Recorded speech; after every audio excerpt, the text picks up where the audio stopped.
مولانا صاحب میرے پیر بھائی ہیں، ویسے ہی مشتعل ہوئے ہیں۔ مولانا فضل الرحمان سب سے زیادہ خسارے میں رہنے والے سیاسی شخصیت ہوں گی۔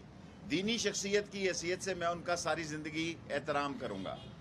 میں نے کبھی پی ٹی آئی کے جلسے میں بھی ان کا نام احترام کے بغیر نہیں لیا، حالانکہ میرے بارے میں جو مرضی کہیں، میری طرف سے ان کے لیے احترام کا رشتہ رہے گا۔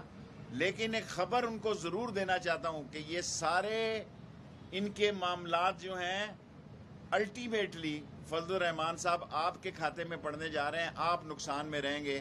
یہ بڑے سمجھدار لوگ ہیں، پہلے بھی آپ سے ہاتھ ہوا، اب بھی آپ سے ہاتھ ہوگا۔ اسرائیل کی آپ ریلی کرنے جا رہے ہیں، او بابا کسی کی جرت ہے اس ملک میں اسرائیل کو تسلیم کرے؟ ختم نبوت کا سب سے بڑا سپاہی اگر وزیر داخلہ ہو تو اس ملک میں کوئی آدمی ختم نبوت کے خلاف قانون بنا سکتا ہے؟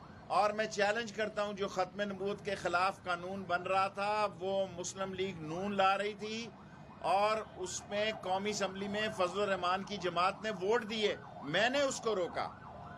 اور آپ 10 اسرائیلی ریلیاں کریں، اگر فضل الرحمان نے مجھے دعوت دی ہوتی تو میں اسرائیلی ریلی میں شرکت ہوتا۔ اور ختم نبوت کے جلسے میں میں خود تقریر کر رہا ہوں ایز اے وزیر داخلہ۔ کبھی آپ نے سوچا کہ وزیر داخلہ ختم نبوت کے جلسے میں تقریر کر رہا ہو؟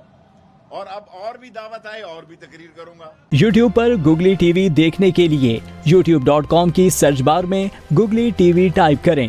گوگلی ٹی وی کے پیج پر سرخ رنگ کے سبسکرپشن والے بٹن پر کلک کرنا نہ بھولیے۔ یوٹیوب پر اپلوڈ ہونے والی ویڈیو سے باخبر رہنے کے لیے بیل آئیکن پر کلک کیجیے۔ آپ کو ہر نئی آنے والی ویڈیو کے بارے میں نوٹیفیکیشن موصول ہو جائے گا۔